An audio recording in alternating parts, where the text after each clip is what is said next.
अगर मैं तुमसे कहूं कि एक ही घर के 11 लोग एक ही रात अपनी मर्जी से मौत के पास चले गए, तो क्या तुम मानोगे?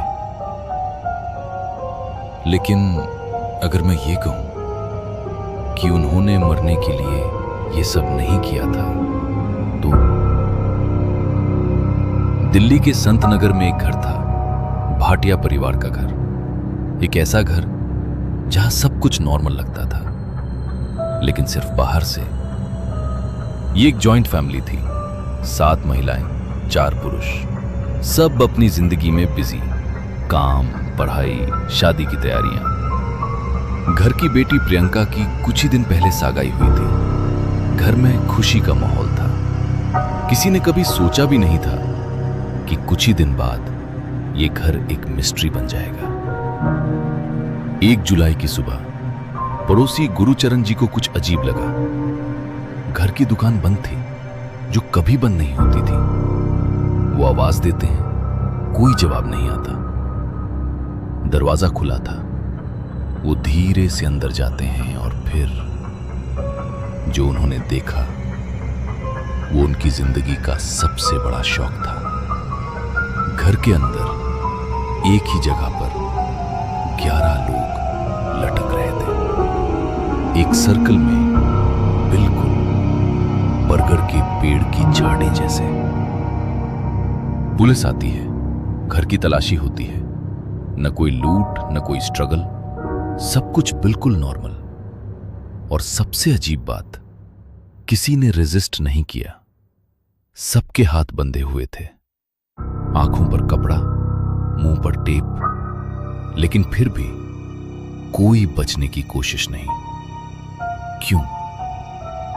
घर की दीवार पर 11 पाइप्स लगे हुए थे, 7 नीचे की तरफ, 4 सीधे। और घर में मरने वाले 7 औरतें, 4 आदमी। क्या ये कोइंसिडेंस था या कुछ और? इन्वेस्टिगेशन में मिली एक डायरी, फिर एक और, फिर पूरी अलमारी बिहार डायरियां। 11 साल पुरानी लिखावट, हर छोटी बात लिखी हुई। घर में क्या होगा, कौन क्या करेगा, कौन गलती करेगा तो क्या सजा मिलेगी, सब कुछ। ये सब शुरू हुआ ललित से। घर का एक आम इंसान, एक एक्सीडेंट, सर पर चोट, और उसके बाद उसकी आवाज चली गई। सालों तक वो बोल नहीं पाया। फिर एक दिन अचानक उसके मुंह से आवाज निकली, लेकिन वो आवाज उसकी नहीं थी। वो आवाज उसके मारे हुए पिता की थी। परिवार के लिए ये मिरेकल था।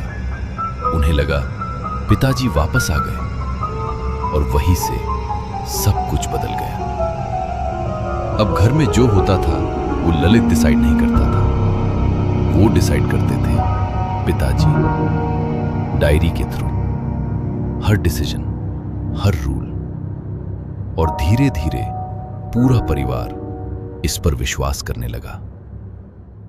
2018 डायरी में लिखा गया एक नया रिचुअल, बड़ तपस्या। सबको एक साथ एक स्पेसिफिक तरीके से लटकना होगा। आंखों पर पट्टी, हाथ बंधे हुए, मुंह बंद। लेकिन डरने की जरूरत नहीं है, क्योंकि पिताजी आएंगे और सबको बचा लेंगे। 30 जून की रात घर के अंदर सब तैयारी हो रही थी। स्टूल लाए गए, रस्सियां बंधी गई, बच्चे भी मदद कर रहे थे। कोई नहीं डर रहा था, क्योंकि सबको यकीन था ये मौत नहीं है। और फिर एक सिग्नल पर सबने अपने पैर के नीचे से स्टूल हटा दिया। उस एक पल में जब सांसें रुक रही होंगी, जब दिमाग समझ रहा होगा कि कुछ गलत है, क्या किसी ने सोचा होगा कि कोई नहीं आने वाला? सुबह 11 लाशें मिली। न किसी ने उन्हें मारा, न उन्होंने खुद मारना चाहा। उन्हें बस गलत चीज पर यकीन था।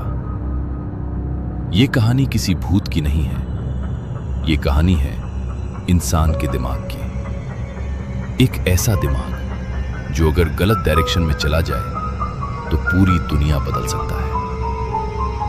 सोचो, अगर उस रात सिर्फ एक इंसान कह देता ये गलत है, तो शायद सब जिंदा होते। इस दुनिया का सबसे बड़ा डर अंधेरा नहीं, भूत नहीं, बल्कि वो झूठ है जिसे हम सच मान लेते हैं। और अगर आज आप भी किसी पर अंधा विश्वास कर रहे हैं, तो एक बार रुक कर जरूर सोचिए, कहीं देर ना हो जाए।